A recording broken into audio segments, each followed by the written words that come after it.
Pagkatapos ng EDSA, si Cory Aquino ang naging Pangulo. At alam niya kailangan ng bagong simula, isang bagong konstitusyon na magbabalik ng demokrasya.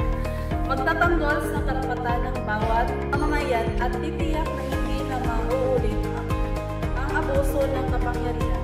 Bumuos siya ng Constitutional Commission noong 1986.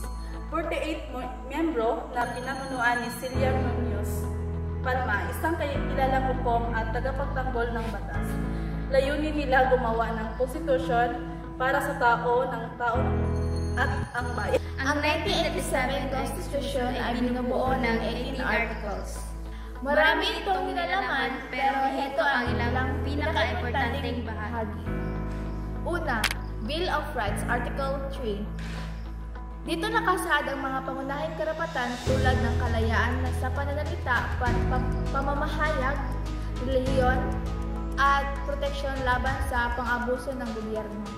Dalawa, Separation of Power, Article 4 to 8. Tatlong sangay ng gobyerno, lehislatura, ekutibo, at hudikatura na may kanya-kanya tungkulin para walang abusadong mga pangyari.